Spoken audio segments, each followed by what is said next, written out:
Mardi 15 décembre 2020, première destination, le Gabon avec le quotidien L'Union. Climat, une ambition gabonaise, écrit le journal. À l'occasion du sommet Ambition Climat, organisé en ligne par l'ONU, la France et la Grande-Bretagne, 5 ans après l'accord historique de Paris, le président Ali Bongo Ondimba a rappelé le rôle du Gabon dans la préservation de l'environnement et les efforts qu'il compte poursuivre. Au Bénin, pour la nation, il est question des défis de modernisation. Le port de Cotonou en phase, la métamorphose en vue, lit-on. Le matinal annonce que Victor Tokpanou aurait dit que Sébastien Adjavon ne pourra jamais aller à l'élection présidentielle de 2021.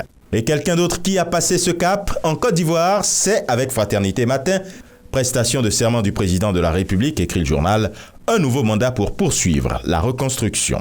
L'intelligent d'Abidjan revient sur la même actualité, prestation de serment du président de la République et de 1 dans la 3e République, après 3 épisodes légitimes dans la 2e République. Ouattara jure sur une constitution qu'il a violée. Semble s'offusquer le nouveau réveil. Et au Sénégal maintenant, avec l'enquête, il est question de la suppression du statut ville de Dakar. Une polémique qui enfle selon le journal. Le quotidien dit presque la même chose, suppression des villes, pas un cas pour Diouf Sarr. Le plus important selon lui n'est pas l'appellation, mais le contenu.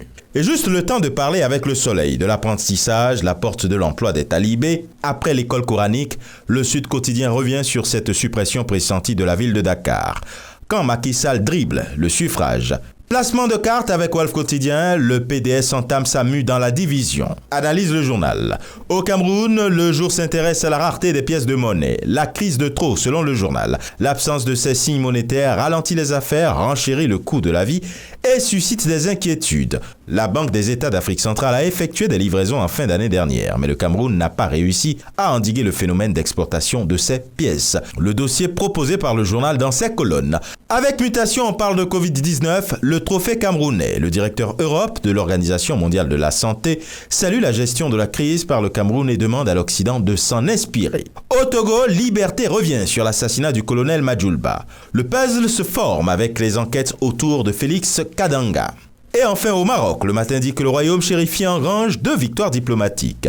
L'ouverture du consulat du royaume de Bahreïn à Lioune et d'un consulat de la République d'Haïti à Dakhla. Et ce sera tout pour aujourd'hui. Mais encore, prudence, vigilance et surtout, n'oubliez pas les gestes barrières. À demain!